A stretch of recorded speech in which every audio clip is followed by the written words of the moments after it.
Il faut sanctionner. C'est quoi les sanctions à l'armée et qu'est-ce que tu risques concrètement si tu fais des bêtises quand tu es militaire? Faut savoir que quand tu es militaire, il y a une double justice. Tu as la justice civile plus tu as la partie militaire avec des sanctions. Si tu fais des petites bêtises, tu n'auras que des sanctions militaires. Alors comment ça se passe? Eh bien déjà, la première chose, c'est que tu vas te faire convoquer, on va t'expliquer les choses et on va dire que tu passes au CRH. Le CRH, c'est le cahier de rapport hiérarchique, c'est l'outil qu'on utilise pour noter les faits disciplinaires. Pendant tes classes, il n'y aura pas de CRH. Si tu fais une bêtise, ce sera des pompes, mais c'est pas une vraie sanction. Une fois les classes terminées, là on va commencer avec les vraies sanctions. Donc tu passeras au CRH, on notera quelque chose. Si c'est pas trop grave, il n'y aura pas de sanction, tu seras juste inscrit.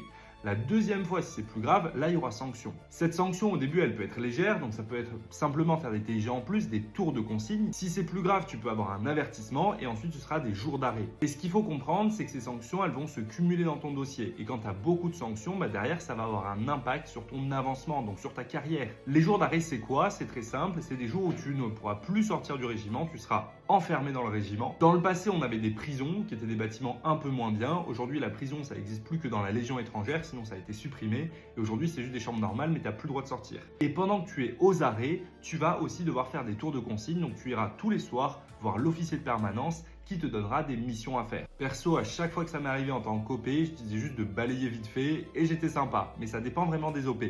Et ensuite, il y a aussi d'autres sanctions possibles, comme les jours d'arrêt sans solde. Là, c'est surtout si tu as détruit du matériel. Et après, tu as aussi le blâme du ministre. Là, je sais pas ce que tu as fait, mais raconte-le en commentaire. Et vous les militaires, c'est quoi vos pires sanctions? Dites-le en commentaire.